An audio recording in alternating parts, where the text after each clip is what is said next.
I felt that in many instances, I worked initially for the UAW and then back with the American Federation of Musicians, Local 802, which was a left-wing union at the time and still may be. And then I did more work for the UAW, and I also worked on unemployed organizing, where there was a tremendous amount of disdain for workers who are unemployed. And I also learned a lot in terms of how to pressure state actors, just in terms of tactics and strategy. And then I also helped organize the foundation of the new caucus, and that was an exciting event. Some of you may be familiar with that, because how many of you know this is the union that represents PSC CUNY, the staff and faculty of the university, including mostly adjunct workers. And so, as a consequence of that, I fell into kind of a sense of cynicism. You know, I was always a Marxist by the time I was 18. I would tell people when I was 6, I was an atheist, and by the time I was 18, I was a Marxist. So they told my mother, she said, what are you doing in life? And she didn't want me to be a lawyer or a doctor. And so I said, well, I'm a Marxist. She said, no, we got into trouble for that in Germany years ago. But anyway, so,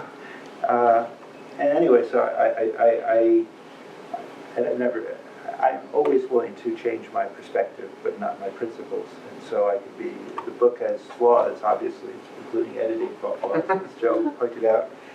Although I highly recommend Haymarket as a publisher. I think they're probably up and coming the most important left publisher because of their ecumenical stance on issues and the fact that they really care about the work that they put out. But anyway, getting back to my background, so I worked in a union, and I happen to have 4 brothers. There are really one, 2 brothers, sons, but I have 4 brothers and no sisters. And they are all musicians, or at one time in their life, musicians. And so it was very hard to find union jobs back in the early 90s. You know, I was graduating and figured out, what am I going to do? I get a union job. And so in the late 80s or early 90s, so in 1990 I got a job with Local 802 of the American Federation of Musicians. And, you know, the first person or the last person hired usually gets the most difficult jobs to do. The organizing tasks that are impossible for everyone else. And so I thought, okay, let me just do it. It was organizing a really rapacious conductor out in Long Island who employed something like 150 people. He didn't pay, he collected money, he got money from the government, kind of like the banks do, and didn't pay the musicians. Many of them were Broadway musicians and so forth. And so many of them did club dates and so forth. And the club date is the wedding and bar mitzvah circuit. And that's how a lot of people make their money. It's a marginal form of employment to become a musician. And very few people who seek to become major musicians, whether they're pop stars or classical artists. I know some people don't like to make that distinction, but I do. Not necessarily. Serious people, so a serious artist could be pop artists as well. So I don't make that distinction, but however much you devote time as a jazz musician or a classical musician to your work, it didn't really matter how much people got paid in some respect because you really needed to get a job. And so I saw a union that had the right to strike, signed a side letter that said we revoked the right to strike during the terms of the contract. And you know, American labor law allows us to strike at any time, but unions themselves have given that right up. And so, you know, we could say that there's an attack that we're facing by management, by the capitalist class, by the financial sector, etc., that's gone on. But this is part of a 40, 45-year trend, maybe longer, much longer with respect to unions. And 802, which was a union that was a communist union, I think they had some CP affiliation, I believe so anyway, signed the side letter with marginal, precarious, use the term, people that had to work really hard on weekends at these really outrageous weddings. You can imagine having to do that over, playing the same music over and again. I guess Broadway's pretty tough too, even though because you got to play the same thing. And the side letter said, okay, you get this wage increase, which is probably not much more than the equivalent of wage increases that you get with respect to standard means by which inflation goes. So people really didn't get anything tangible. They got some money put into their health fund. It sounds like an adjunct, actually. That's exactly what they were. And yet they didn't have the right to strike because there was a side letter that the workers did not see in their voting on this. And so a colleague of mine at the time and me organized a resistance to our own union's contract. And so I got fired after I quit. I quit for valid reason. I think that was the reason why I quit originally, but they fired me afterward, which was I think singular time that ever happened. And so they fired me after I quit, and then I worked with other community organizations and community types of unions. And then we had 1995, the Sweeney New Alliance came into existence, and I thought, well, okay, let's give this a shot. These people are trying to do something new. And so I didn't necessarily buy into it, but I expected a lot more from the New Alliance. I think many of us here around the table recognize that, and the implosion of organized labor in this country in 2005, when maybe a good thing. I don't think it really mattered, frankly, but I also think that the SCIU represents a democratic form of unionization. But notwithstanding, so I worked on community campaigns where we were working in consort with a number of community organizations in the Lower East Side back in between 1996, so after it's happened, and a few years after it happened, and in 2001 to be exact. And over that period of time, we formed a community labor coalition. We formed something I was talking to Marina about, the Lower East Side Collective. And the biggest mistake that I could never, we aligned with the local Democratic Party.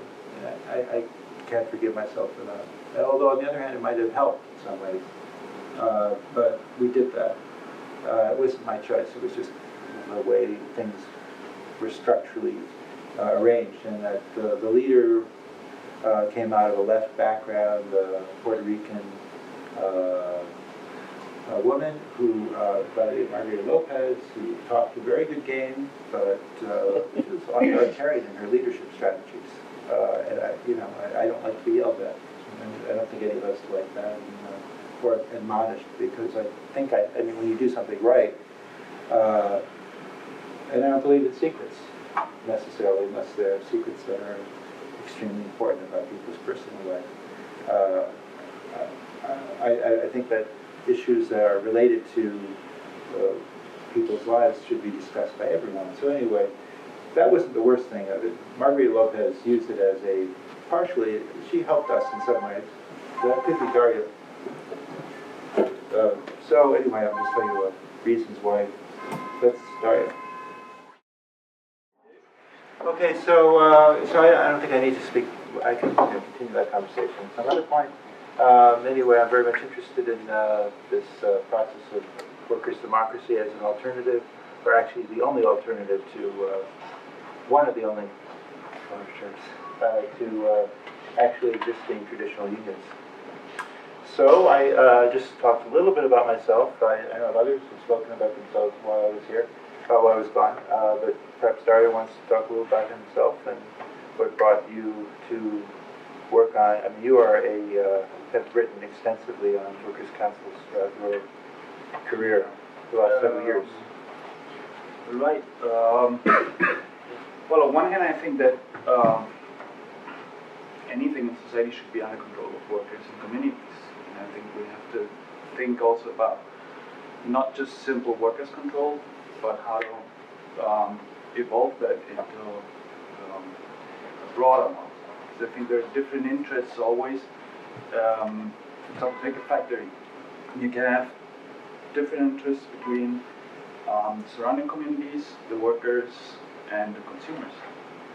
So the question is how to make it fit, because like workers might have the interest simply to produce more to keep the factory working and invest more in a second line, for example, but not into the filter, for example. And maybe the communities around would say, well, first the filter and then the second line. Or, for example, a factory could have the interest to simply produce more at a cheaper price, but communities or consumers might say, no, we prefer to pay a bit more and have a better quality. I think that the simple workers' control model is a starting point, but if we think about,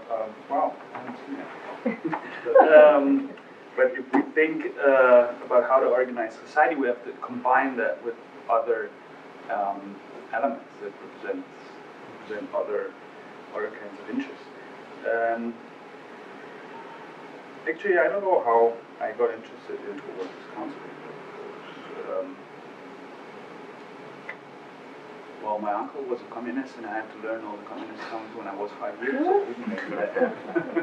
Other people always have the advantages. And so I got involved into political militancy quite early. When I was 12, I started organizing in school, and then different movements and stuff. And you usually start always struggling against the bad things and doing research about all the bad things. And after many years of research about whether repression,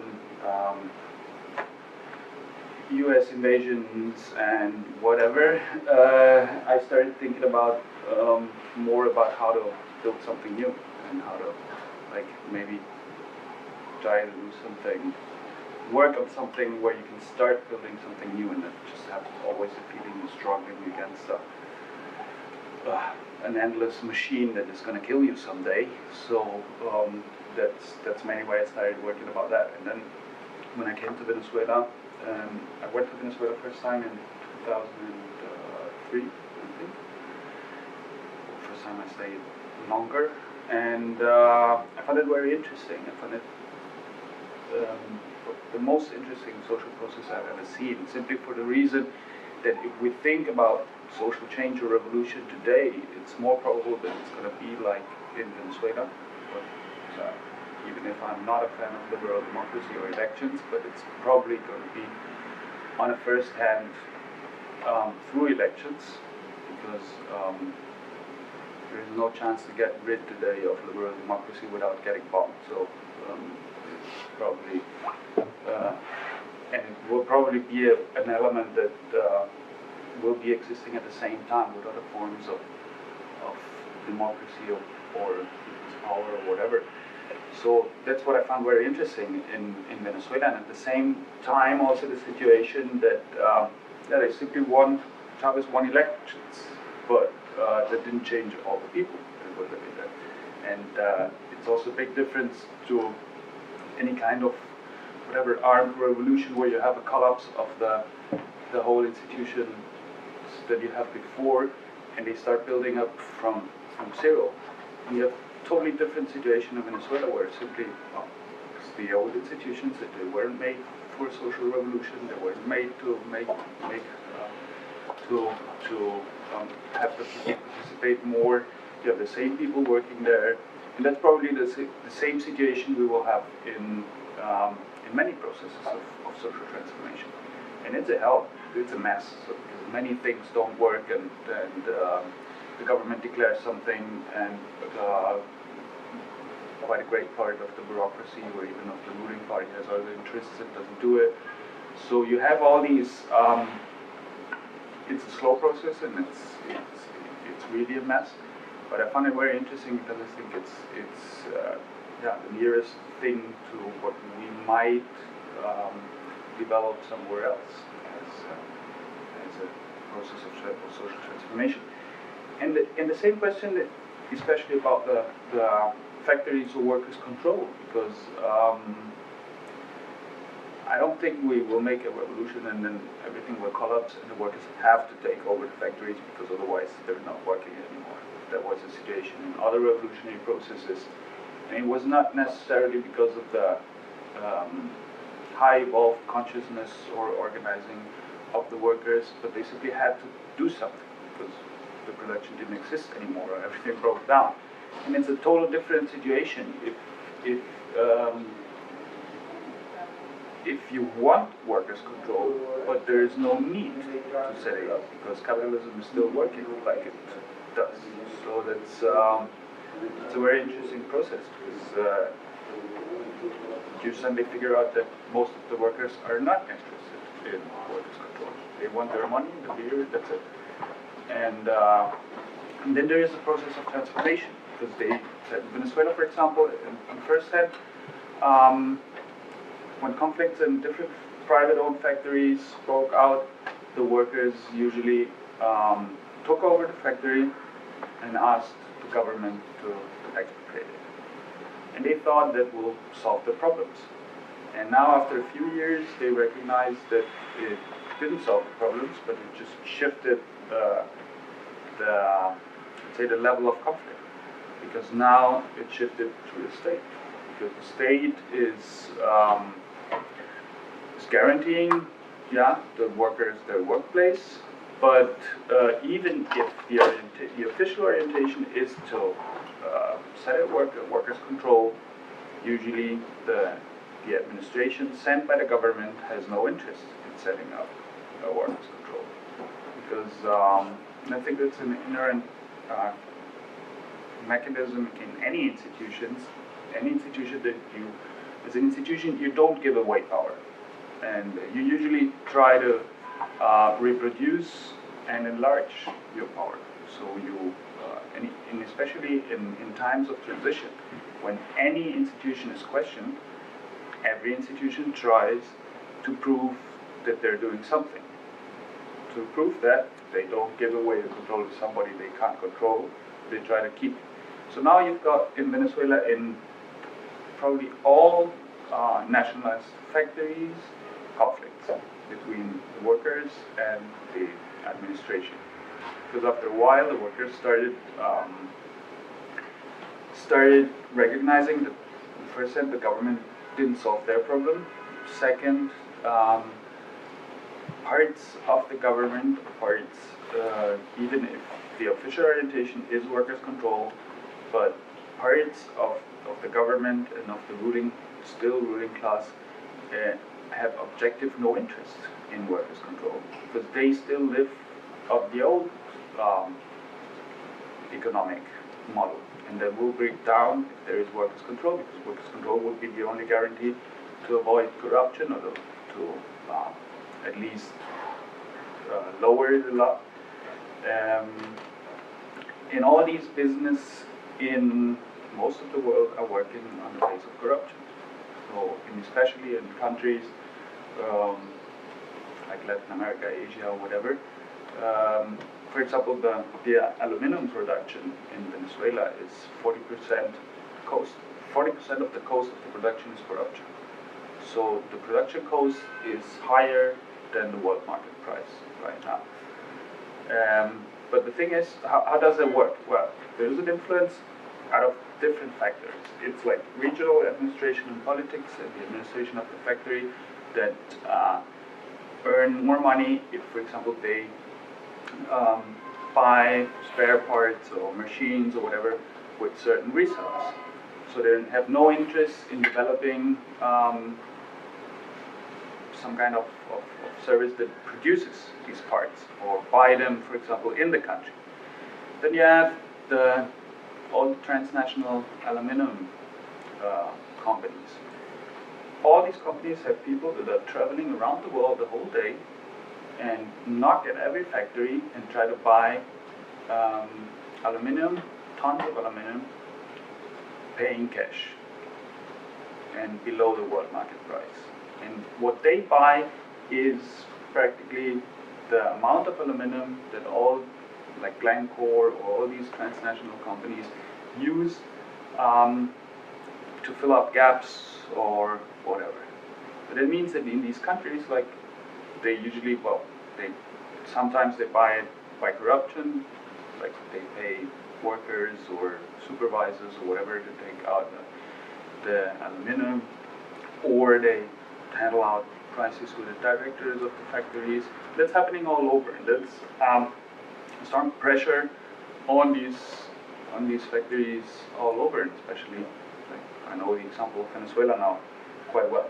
And the only ones that have an objective interest in changing that are workers in the communities. So they have to take over, otherwise there won't be any social transformation or revolution. And it's interesting because this process in Venezuela has the support of Chavez, but not of most of the rest of the government. Most of the rest of the government is involved into corrupt practices, etc. But Chavez, for example, Chavez named for all the basic industries in Venezuela 17 factories: aluminum, steel, iron, whatever. Workers as presidents for all the factories. Before that, he worked out a plan with 300 workers out of different collectives from the factories that they called Guayana Socialista 2013 to 19. It's a plan how to restructure the whole basic industries and turn them into workers-controlled industries. And it was the agreement between Chavez and the workers. But when the whole administration didn't follow that, these politics, Chavez simply nominated 17 workers out of these collectives as presidents of the factories. And there's an interesting thing about what you told about unions, because now you have a situation, for example, now Casa, just visited them a few weeks ago.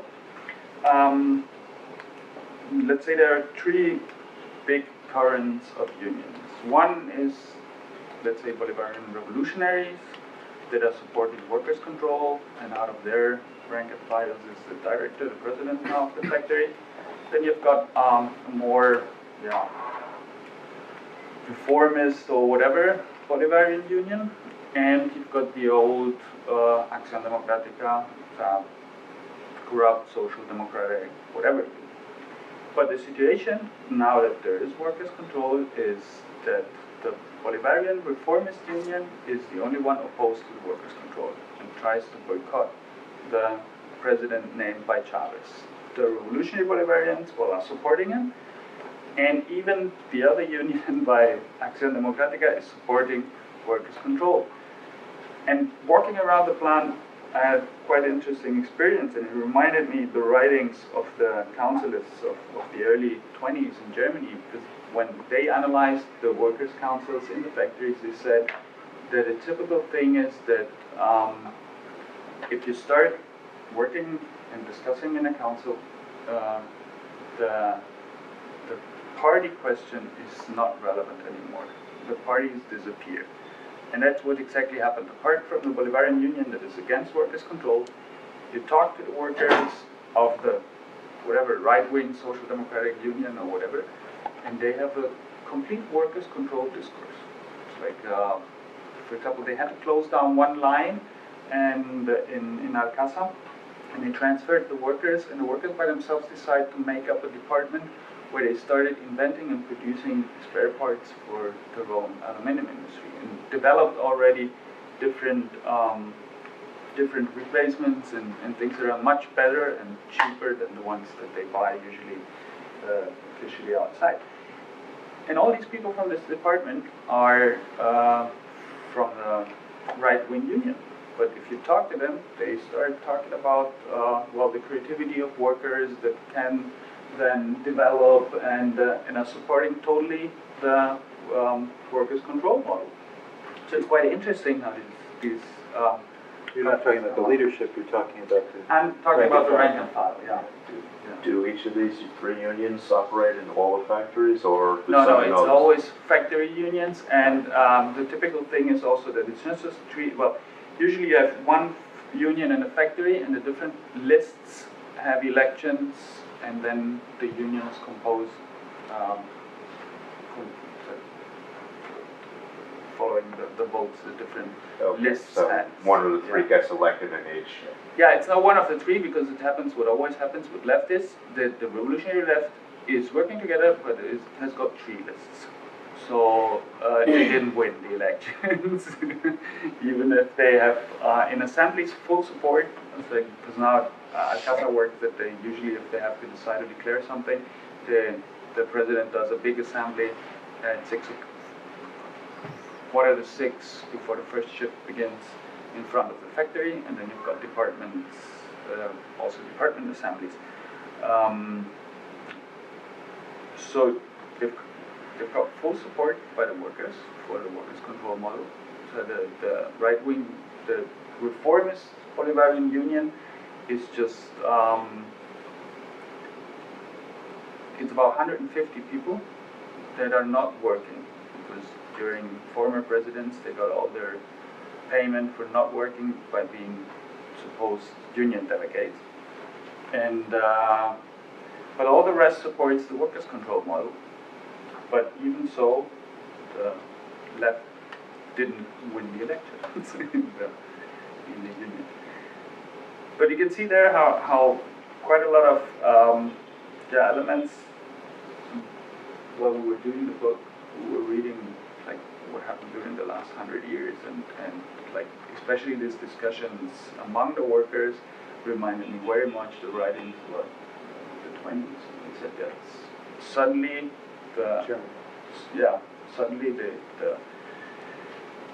if you belong or not to a party or a current or whatever, it doesn't have any meaning anymore if you're talking about how to organize concrete things and questions in the factory. So that, very interesting. And apart from that, well, I think it's especially in times of crisis.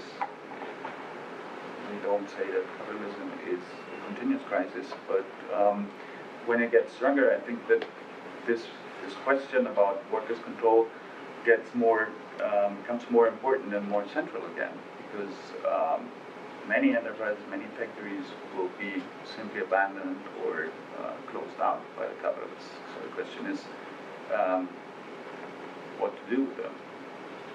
Well, can you explain a little bit, because when you write and talk about Venezuela, you talk about this process also as class struggle.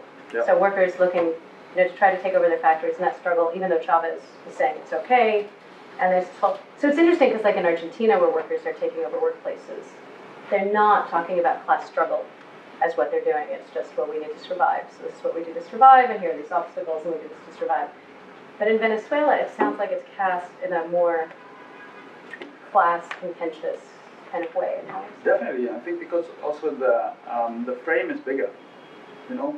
So the question in Venezuela is not just taking over the factory and changing the factory, but it's trying to build its socialism. So after a few years in the process, more and more people get aware that if there is, so who has got an objective interest in changing things, and that's the class. So it's class struggle, and the class struggle is also penetrating the institutions and the government, and you have got these like confrontations on any level. So you might have people from institutions, from government institutions that are like the absurd situation that it's an official orientation to build workers' councils in enterprises, institutions, factories, all over.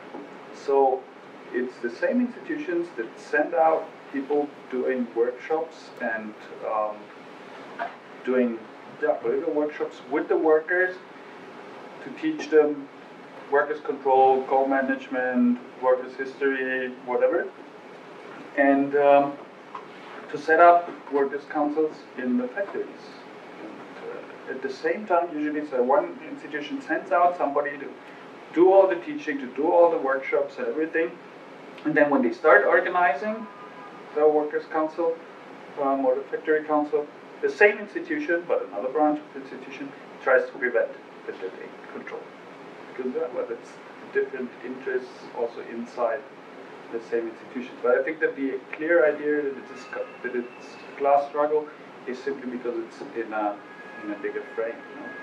And then you start thinking, okay, even if the official politics are like that, and Chavez declares all these things, why don't they do that? You know? And if you start analyzing why certain people don't do certain things, I think you get automatically to class structures, because there are people that have an objective interest in changing things and others that don't.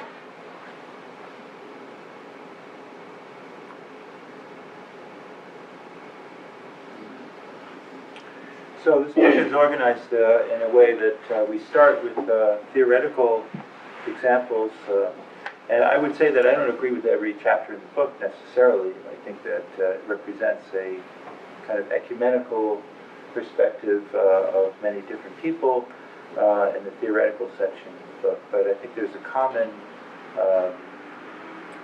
interest in worker control that is found in the first theoretical segment of the book, the first part of the book, where people from different political tendencies are writing about it, from anarchist to Fourth Internationalist tendencies to communists and beyond, who are looking for a means in which they could find a kind of silver thread in which they could say that this is something that we can hold on to. Because one of the major criticisms, which is obviously intimated in the discussion so far, is that workers' councils can only exist for a specific period of time. They're marginal, they'll be crushed after a period of days, years, months, years, and in fact we've seen that happening, but my response to that is that that may be true, but we always see them advancing over and over again. Every single year or several years you'll find new workers' councils developing throughout the last 100 years. So there must be something about the aspiration of workers that is important, that transcends the political differences amongst these various people. And then, we can talk about it. Then the next segment of books are, so the first part really does deal with issues related to Paris Commune. Sheila Cohen talks about the, kind of in a interesting way, her take on workers' councils. While they may not be successful, at least we tried. And I actually don't agree with that perspective, because, or at least it's a idea that we have to strive toward. And yes, I agree with that part of it, but, and I do take a lot of succor in the fact that many workers' councils have been successful over certain periods of time. The Paris Commune, for 2 months perhaps, represents one example. And yet we have others that argue on the centrality of workers' councils, like Victor Wallace, who argues that they're essential for true democracy in the workplace. Then you could probably talk more about Bennett's piece on workers' control. He seems to come out of a anarcho-syndicalist perspective, using the work of Anton Pannekoek and Karl Korsch on the importance of the moment and taking control, and something I think we all agree upon, although with variations, that unions themselves could be a source, and Dario just spoke of it, of resistance to workers' control. I actually am very interested in the idea of rank-and-file workers from highly right-wing unions, or liberal, I consider the same, unions to be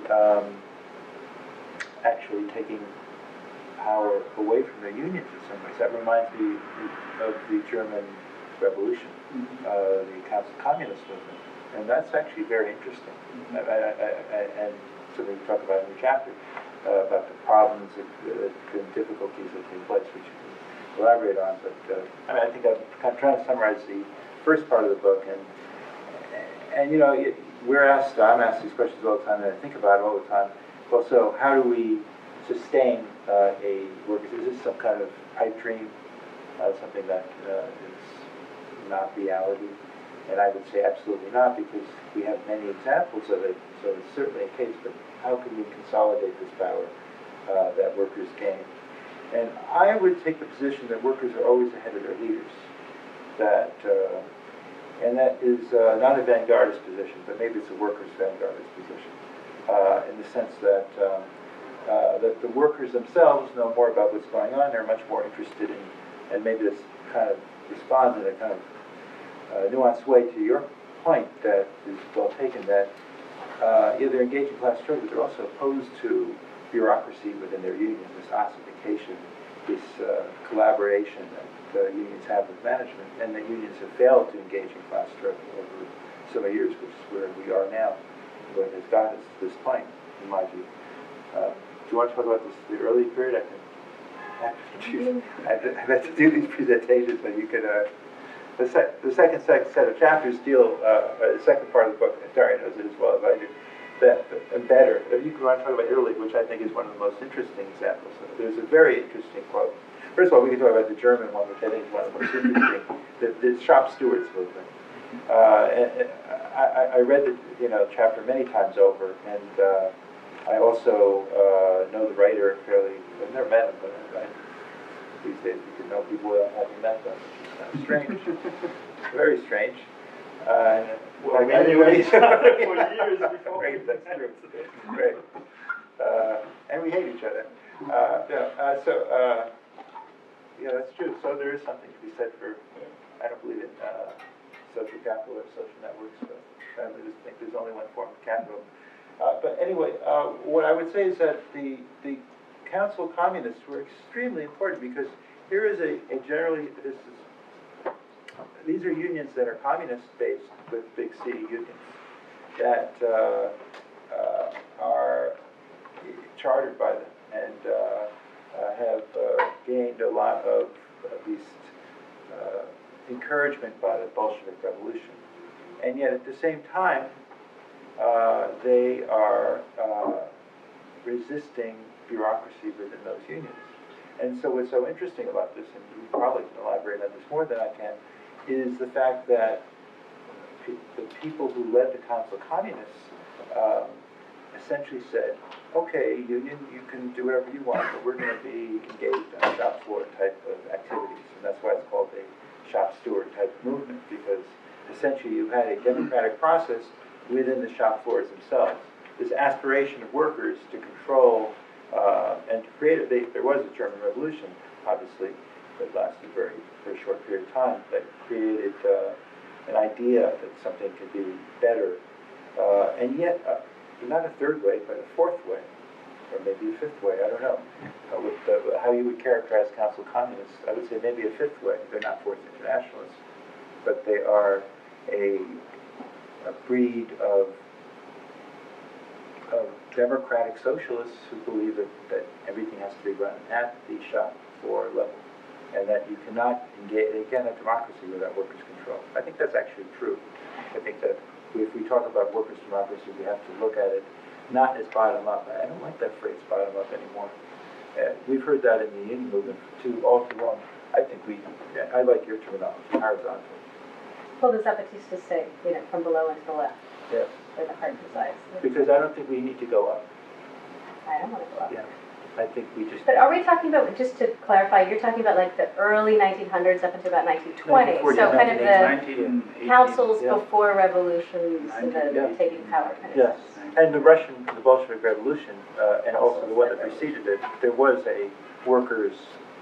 I mean, the chapter, I have to say that I'm happy with a lot of the chapters, and it's not because I care about these issues. That's actually why I'm happy about it, and they're very, very interesting. The chapter on the Bolshevik Revolution is really interesting. It's written by I believe a Fourth Internationalist by the name of David Mandel from Canada. He teaches at the University of Quebec, Montreal, and I've known him for a while, through the internet or through the phone. And yet, the chapter is so interesting. And if anyone's read Lars Lee's work, a person who is probably one of the biographers of Lenin, but Mandel is not a biographer of Lenin, although he's more of a Bolshevik. And what he's arguing is that basically he's going back to the archives, the same archives that Pipes, I forget which one of it, was it Daniel Pipes? whichever is the father.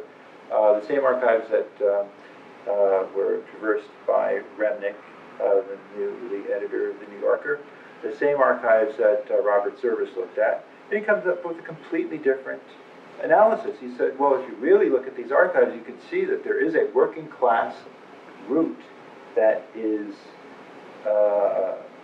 demanding the power of workers on the shop floor, that they're making the same kinds of demands that you're talking about in Venezuela. We need more government support. We're fighting against these corporations, these businesses, the state, the social, whatever, the Transkyites, and we need more support. So it's really is it a vanguard? It's a workers. There's a lot of critiques about Lenin and how you want to couch him, and he's a very contentious figure historically. Not so much for me, but for some other people. But it just depends on who you read. And I think that what Mandel is trying to convey is the fact that just go back to the archives and see what the workers actually said, and what the workers actually engaged in, the kinds of activities of taking control over garment factories, over steel factories. And I think Haymarket published another previous book by, is his name Murphy, I forget his first name, on that same subject. It's a brilliant book on the formation of Soviets, which is really a form of workers' control. Maybe you want to talk about the Italian. I can talk about it. No, I'll let you talk about this. It's a brilliant chapter by Paolo Pietro. And I can tell you why, but you probably can elaborate. You can make a comment. Well, maybe who was the anarchist leader in the early I forget his name. I should know. Not him.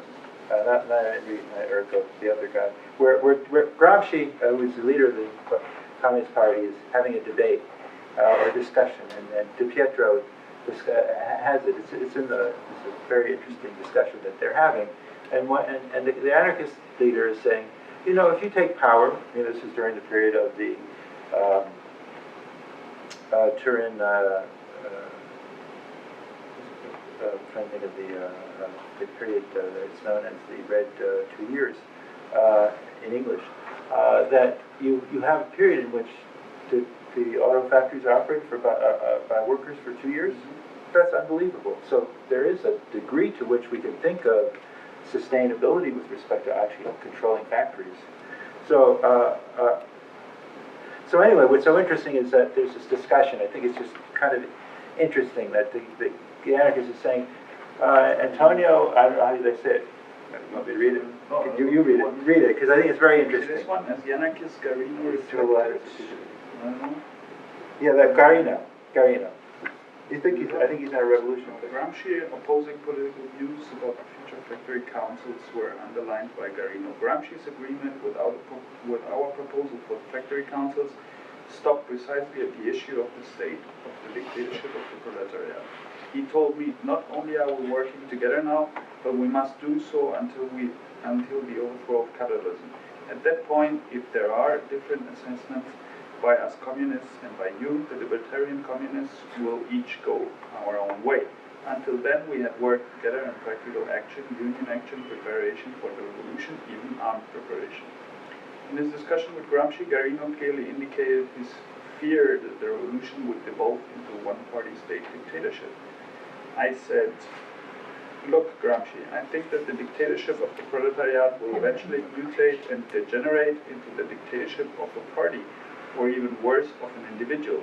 Gramsci replied, no, Garino, that can't happen.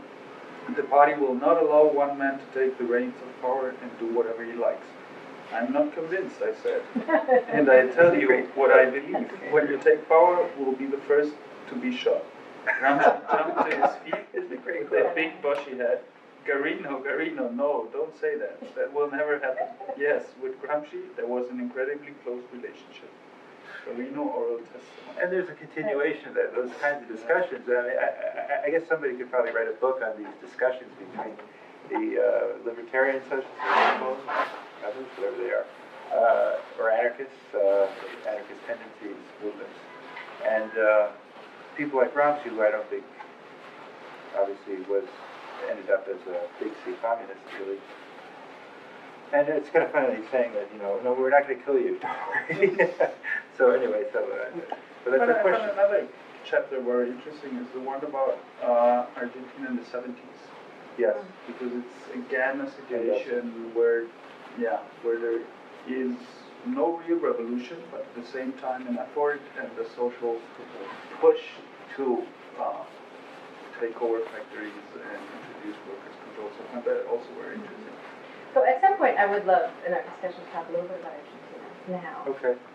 I mean, just because I think there's the one example of Venezuela, absolutely, as a kind of potential road that we can think about, because I think all of us are here because we're interested in total social transformation. Okay, so what is that going to look like?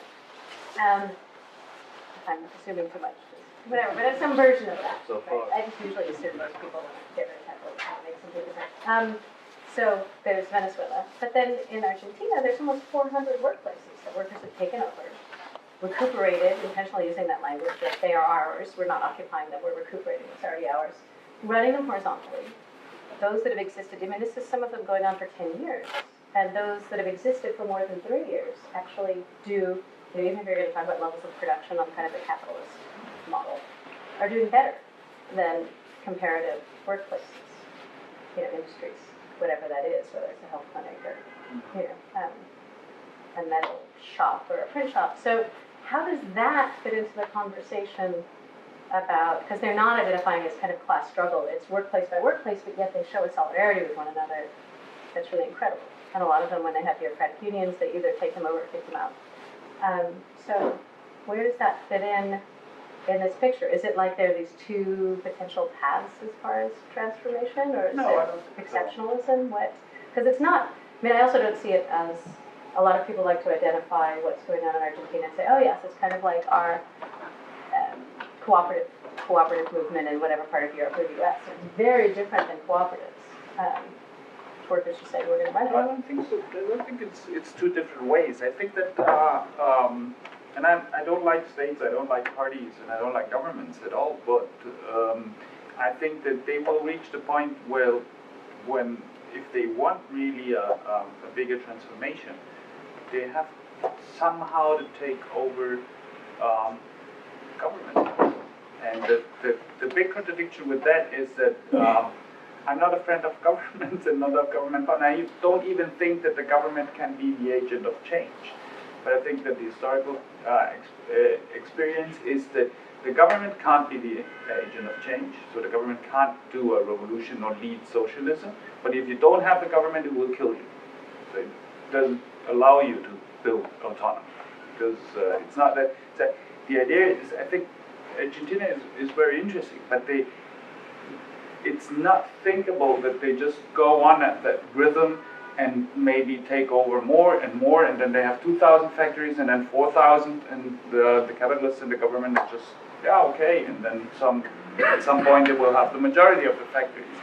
So there will be a breaking point where if the transformation shall go further on, they will have somehow to take over government power, and I think that that will be the moment where the problems will start, not end, because the government won't, so even if you have the government power, so the problems shift, but they don't go away, and it's not even easier, like you can see in Venezuela. It's a big contradiction, a mess, but I think that to my stand now, and that's why I'm working a lot about these things like workers' control or local self-administration, or in Venezuela community councils, and all these things about how to set up a parallel people's power, and how to try to, in this game of class struggle, try to force the government that is supposed to be on your side to do the things that you want, is because I came to the conclusion that it's not the one and not the other. It's not taken that the idea that the communist parties had for ages and still have, that they take over the government and the government will be the agent of change, that doesn't work. We know that. But at the same time, the idea, influenced very much by the French and by others, that it's just a social movement, and we don't want to have nothing to do with government, and we don't want to take over, and nothing. I think that doesn't work as well, because it's simply the government or the capitalists, they don't allow you to set up autonomy just like that because you want it. So that's so how. So the big question is how to have the government without turning the government into the central agent of change. So the government should be opening spaces so that the new can be coming up from below. And it's a big contradiction, like I said, because no institutionality, no institution, no government has a tendency to, well... But workers also have the power to spaces as well. Oh, sure. But for example, it's like... I think the Argentine example is a good example of that. Yeah. Where the workers have, and the government's fighting back. Totally. I mean, they're constantly saying, oh, That's yes, what I we're good with you, think. we're good with you, and we try to evict you all the time. So it's that, both keep a public face and being nice and trying to, but they don't identify so much as a kind of working class politics. So they're workers and nobody, it's not like the US or other places where people want to identify as middle class. It's not that, but it's not kind of, we are a class in and of ourselves. It's that kind of identity. Which just is an interesting part of the conversation too, which is why I'm so interested in Venezuela. What about Talking the about Terra class. movement and its... I think the Dario movement first was kind of unemployed workers, and now have shifted because they don't want to be identified by that unemployed status. So a lot of them have, some of them have gone with the state, but they were already kind of with the state anyway. But then the other workers who've just not had this kind of precarious, who've never had regular work, won't have regular work, didn't any longer want to be identified with their relationship to work. So there's really not that working class identity. Quite the opposite. People want to have dignified work, but they don't want to be identified as workers in that same way. So it's a different, and I think that's true in a lot of places in the world, which just makes this conversation also more complicated, where workers are working, and we're selling our labor, somebody's, whatever, in a very simplistic sense of kind of what is a worker. But nobody wants to identify as workers, which does make it kind of hard to identify as a class. I don't know if other people are like you. Yeah? Let's say, yeah. So it's a different sort of vein of question that I would raise, but so I do a lot of political work and also my research is with Domestic Workers United. So it's interesting to think about the question of workers' control when you think about domestic work, domestic work is a very particularly decentralized industry, but I think it's true of a lot of service work in the U.S. And so I have thoughts on the class question, but it's related because a lot of the women, which is more related to migration status with these workers. So many of them are migrants coming from a range of class positions back home and are advancing to a higher class economically back home, so their identity isn't just tied to their work here in the moment. But it's hard because I think to the extent that people try things around workers' control of domestic work, for example, it does become these sort of co-ops, and they don't really work because, they work for mutual support, like emotionally, or for professionalizing and sort of increasing the sense of like respectable professional work. But people have to sell their labor at the market rate within capitalism. And so in the service industry, it doesn't really advance people's material interests to have like worker control. So I was just curious if there are examples of non-factory based workers' control in the book, particularly because the service sector is such a growing sector. Yeah, there are. But I think the problem is not just the service sector. I think there's a general problem because, like, you had the Fordist factory was inducing to struggle because it made everybody equal. You entered the factory, you were different before, but then you had like 12,000 workers in the factory, and 11,900 had the same paycheck, the same problems, the same work, and whatever. With the change to the post-Fordist production mode, the factory is not homogenizing anymore, but it's splitting. So that's a huge problem anyway, because now if you go, like for example, Fiat had in early 80s, 70,000 workers, 68,000 had probably the same contract. If you go now to Fiat, you've got 12,000 workers in the factory, more than 120,000 workers in different sweatshops that are producing but are not part of Fiat. Among the 12,000 workers in the factory, you have probably, I don't know, maybe 4,000 different contracts. There are part-time workers, there are student workers, so this is something that like split also the class consciousness, you know. So it's not the service sector is maybe a very visible example. But if you look at the individual reality of people, the factory is the same even if they're all there. Even if they're all in a factory, it's not like 20, 30 years ago. It's the same situation like in the service sector. So it's I think that it's something that makes, you know, class consciousness and organizing difficult. You could say at the same time you can argue with Negri, who says, okay, but now the advances that communism is possible because nowadays the workers have the complete knowledge of production, and so the bourgeoisie is not necessary anymore, because before the workers didn't have the complete knowledge of the whole production process. So the advantage why bourgeois revolutions succeeded in proletarians, not the difference was in the fact that the bourgeoisie was needed to coordinate and organize these processes. And he says nowadays it's not anymore like that. It's totally, bourgeoisie is good for nothing because it's not organized. The workers could do it totally by themselves. So we could say we have, well, advantages and disadvantages.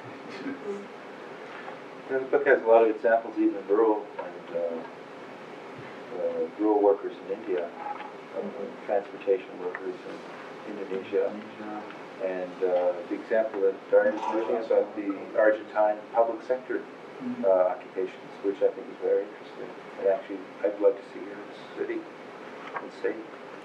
How do people organize it? Like, what is the control over it? I don't know if it makes sense, but like control over a factory is easy to sort of visualize, yeah? Or control over things that are productive. How do you shut down domestic work? How do you shut it down? Yeah, let's. Yeah, I mean, yeah, there's the question of power and Telephone exertion of power. operators too. The call centers, I mean, they have organized in some places, but in some places they're not in the same geographic location. So how do you? Well, the example of the Canadian, British Columbia telecom workers' occupations in 1980-81, there was actually workers who were organizing more effectively and efficiently, actually preceding what Negri was saying. In 1980-81, they were actually delivering the services by occupying them and offering them for free to people who were, at that time, many people actually required telephone service. So that was a very good example, and primarily with female workers who, in Elaine Bernard's factory, who had complete disdain for their treatment. They had a fairly good union, which there was renovated in some ways, and so I think one of the critiques of I like the way Dario answered it. You know, exclusive factory workers. That it has become so segmented in some ways in terms of different categories, almost like the service sector.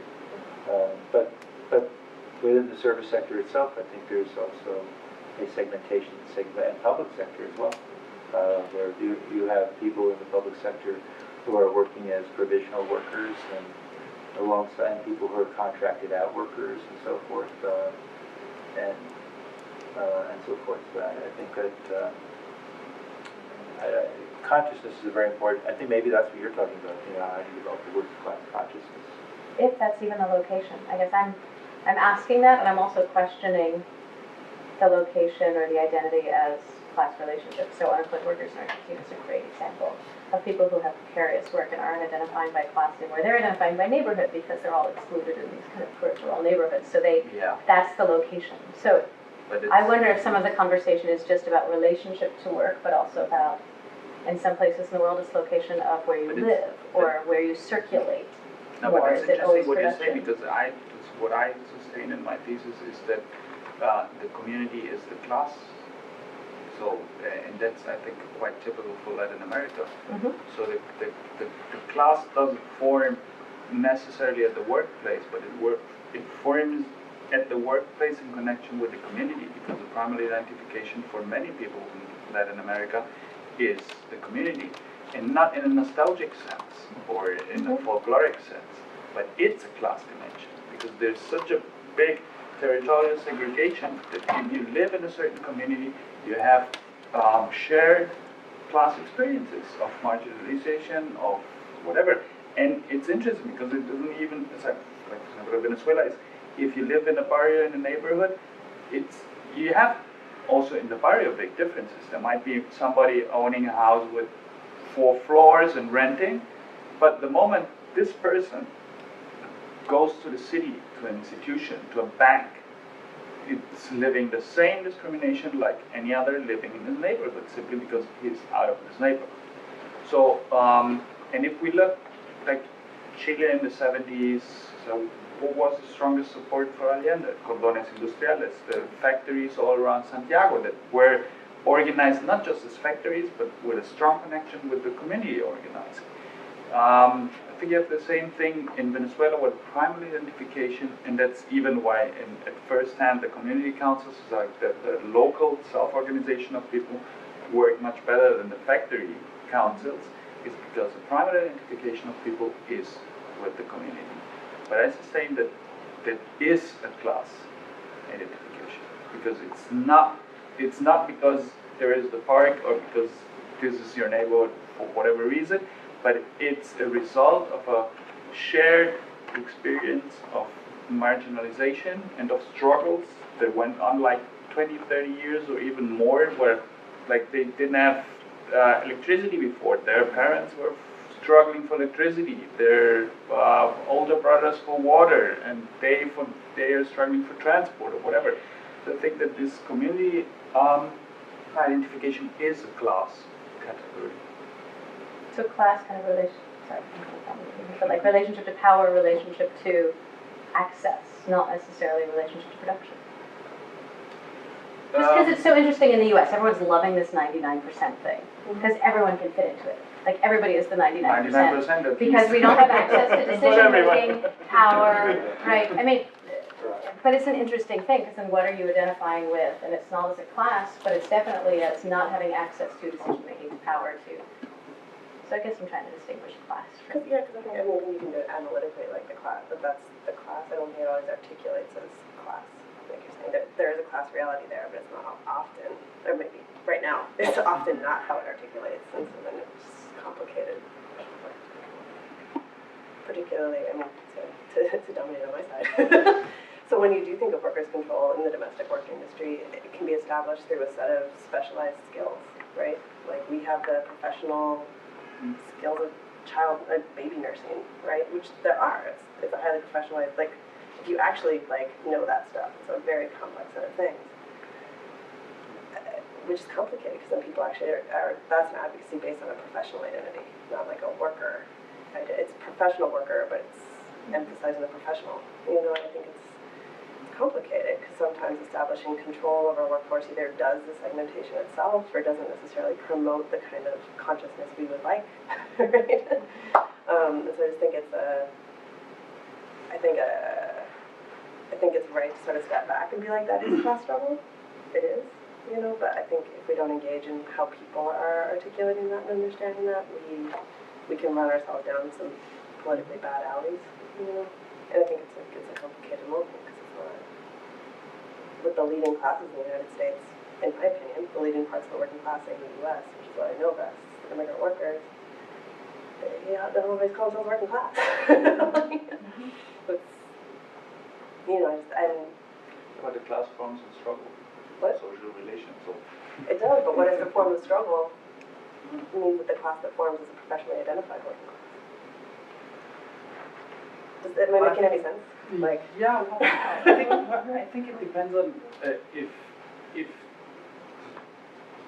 they just keep on struggling just in their segment, or if they start developing a different idea of society that goes further than their own reality.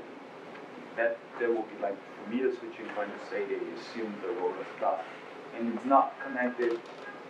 I wouldn't say like many orthodox communists, whatever that is, it is a question of consciousness. They think that there's been also always an instrument for the Communist parties to declare why they have decided instead of the workers, because the workers didn't have the right consciousness or whatever. So I don't think it's a question of consciousness, because you can have the consciousness but not the objective situation to develop a different project, different society. So I think for me it's the central question, if they assume themselves as class, is the question if a project for a different society, moreover their own needs, is defined at least or tried to go this direction. I mean, also, you know, we have to, I agree with what you're saying. I also look at workers a lot, and especially the struggles that they're engaged in on a daily basis. And we know a lot about the domestic workers, and what I know about them is that obviously they're isolated. They're not only isolated in communities, they're socially isolated from everyone else. They might meet again, although they may meet in the park or at various other locations, but their relationships are very different than most workers, and I think their class, I'm not going to get into the consciousness issue, but just the class relationship is very clear, that it's antagonistic for whoever is in charge. I mean, obviously it would be, you know, I mean, they negotiate, you know, there's a lot of literature on the subject, they negotiate the relationship with usually other women who are of a different class background. But I think that we could make the mistake of, how should I put it? Well, I think we have to look at the centrality of capital within our society, and that we shouldn't, you know, fetishize these different kinds of relationships that necessarily, that there may be exceptions to the rule. I'm not saying that domestic workers are, I get in trouble with this, but again, I'm not going to, but I mean, that it's part of social reproduction, which is part of the capitalist process, and that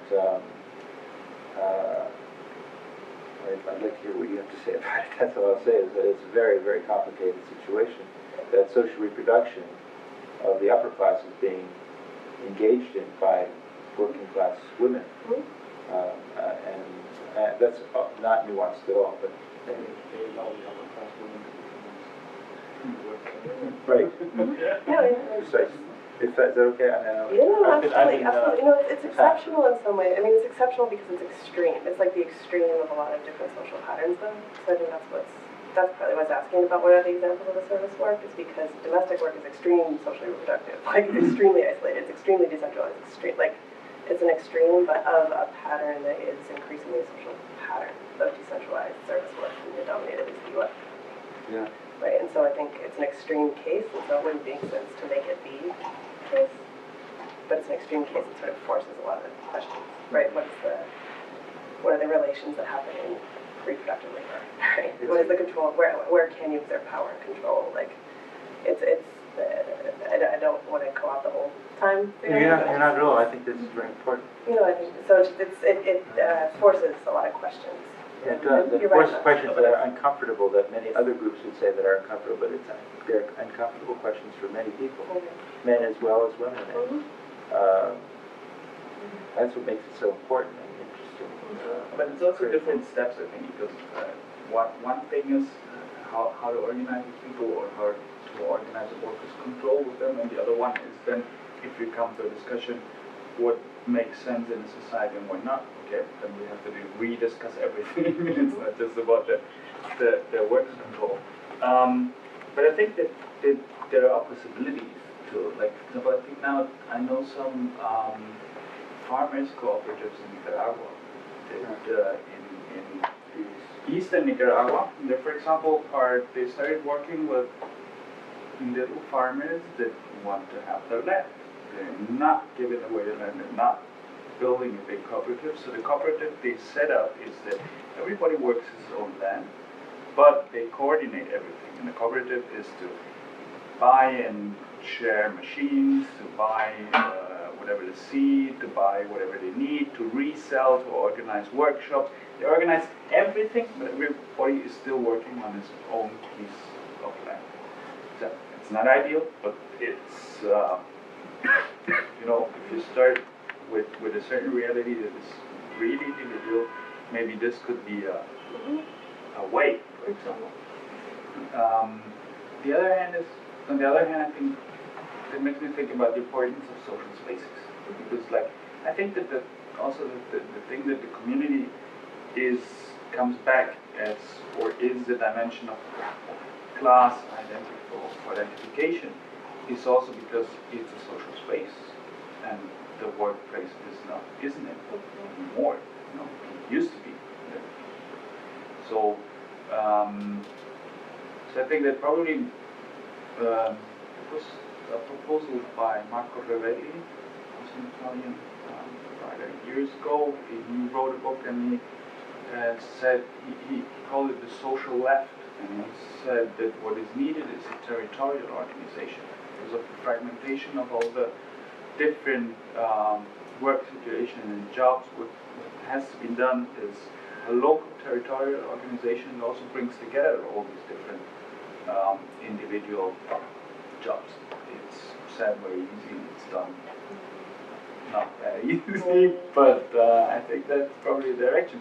But I think that's something you can see also in the US, because what kind of union models have been successful here? The ones that started organizing community centers and stuff like that.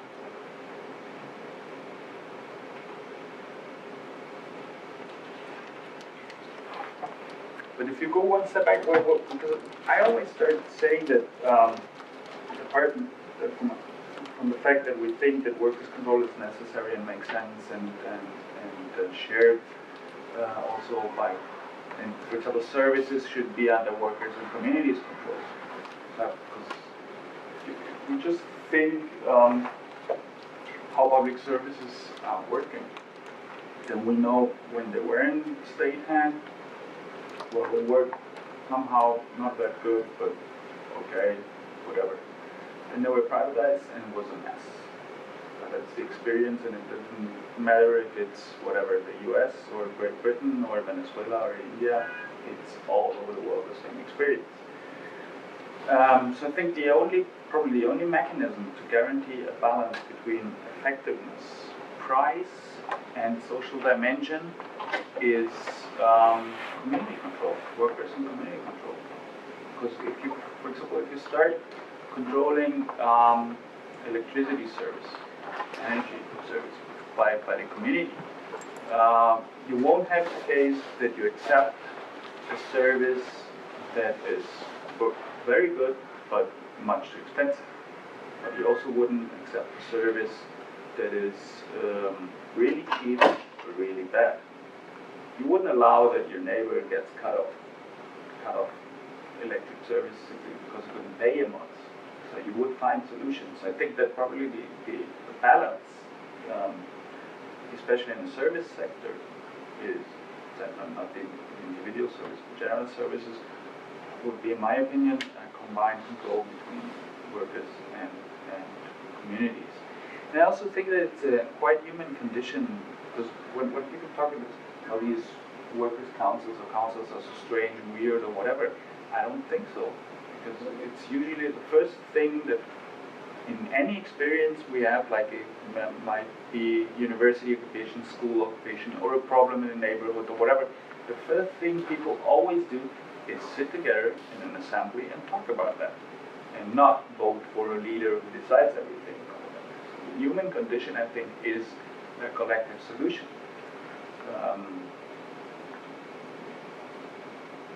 Like I said before, we have now the problem that this work was homogenizing before, and now it's separating.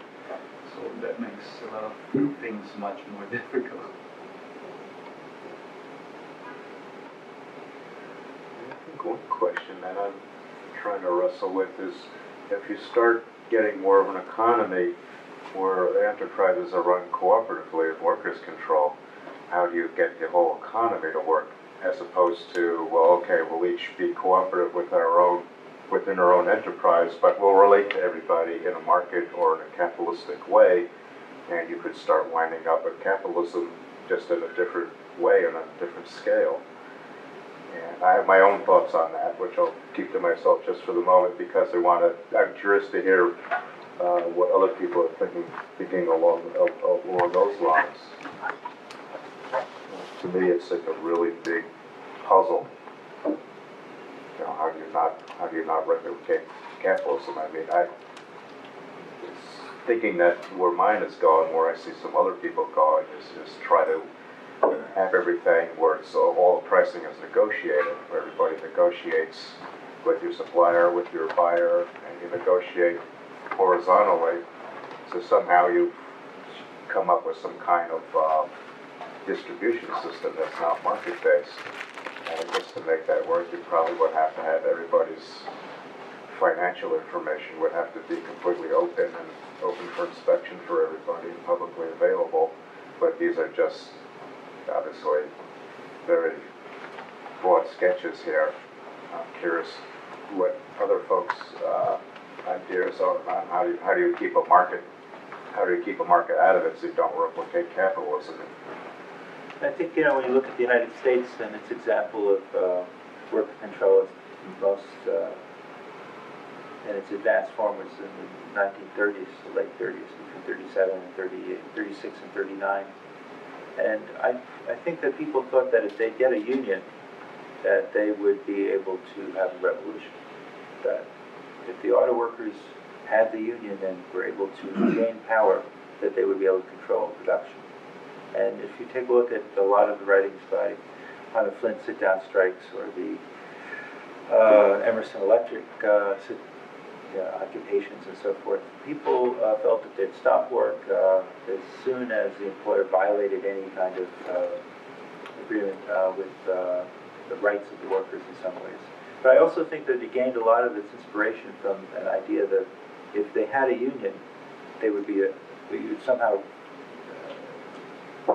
in some ways create a social society. You know, probably coming from a notion of the idea that it was illegal for so many years that and industrial workers did not have unions, and all of a sudden if you had one, you could transform society. And then, you know, one thing I'll go back to the Soviet Bolshevik Revolution, where, you know, the idea was basically the revolution would be taking care of everything else. Obviously, that's a bureaucratic model in some ways, potentially, although not initially. I mean, the work of Mandela, I think, shows, not Ernest Davis, Mark Davis shows that these workers wanted horizontal control and they did not want to have any kind of capitalist system. Right. The Bolsheviks were the majority, not the Mensheviks. And I think those are significant issues. And a lot of, you know, obviously there were a lot, you know, people expected the revolution to take place elsewhere, as Lenin did and others, but there was the idea that the worker control, the Soviet, which is the worker control, was the revolution. And, you know, obviously in the United States, people, and I go back to that issue of consciousness, didn't have that same level. In the Soviet Union, you did have 40 or 50 years of worker, you know, intellectuals that were developed. I don't think that was developed. You can actually compare also that with Spain and the Spanish Revolution, where you actually had a tremendous amount of intellectual activity amongst workers. They were, in fact, the leading intellectuals of society in the early 30s, until the revolution and beyond. So I think that, you know, the revolution itself represents, I think that's a very good example. It was the last chance, people said, the Spanish case, of having a revolution through workers' councils and worker control in the last century. Well, there was an interesting experiment during the Prague Spring in '68 in Czechoslovakia, down below, where, and interestingly, it was Communist Party rank and file and union leaders who were basically the backbone of this. So they're trying to set up two parallel structures, that they're setting up a system of workers' control where there would be assemblies in each enterprise. And Czechoslovakia was a small country, so usually there was one enterprise for any given, you know, one auto manufacturer, etc. So their idea is that they would then create a national structure where everybody would elect delegates, and they actually did have one meeting, actually after the tanks rolled in, interestingly enough. It took them several months to get around to stamping that out. At the same time, they wanted to keep the unions in place with the idea that everybody would be part of management and be a part of the assembly as part of the workers' control of it. But you also needed a union that's completely separate to represent yourself as an individual, because as an individual you would certainly have contradictions at some points with that, and they wanted to actually keep both of these things and have everybody represented in two different ways. Of course, we'll never know how that would have developed, but that there was quite a bit of literature that they developed that I was reading through when I was actually just finished writing a book, taking in some of this stuff, which is part of why I'm very interested in all this.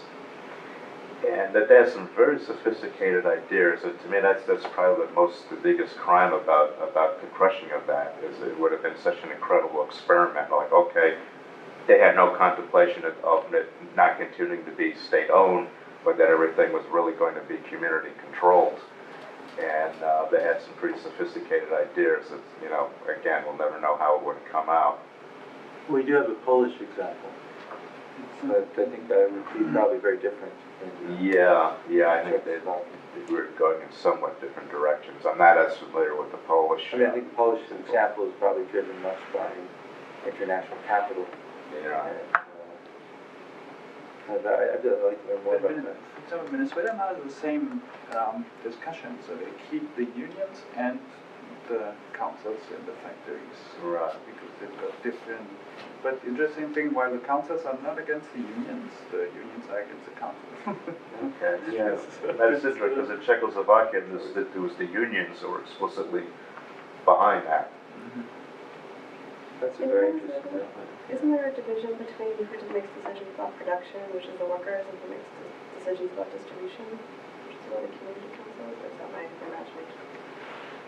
Well, up to now there isn't that much workers' control. There's just a few factories that are really under workers' control. They're working quite good, but it should be coordinated between councils and factories.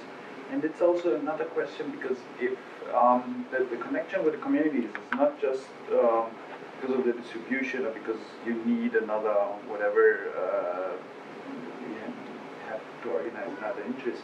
There's also another question, because if the money is not the incentive anymore, what you earn, you have to create some working in a factory, like Marx said, is not pleasure being workers. Industrial work is a drag. So you have to create values. Why should people work in factories?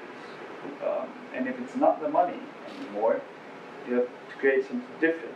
And what they try in Venezuela, and it's also, I think, a consequence out of the Yugoslavian experience, is to connect with the communities. And on one hand, to avoid some like factory egoism or whatever, but on the other hand, to create new values. So the workers are proud to work in that factory because the factory at the same time serves the community.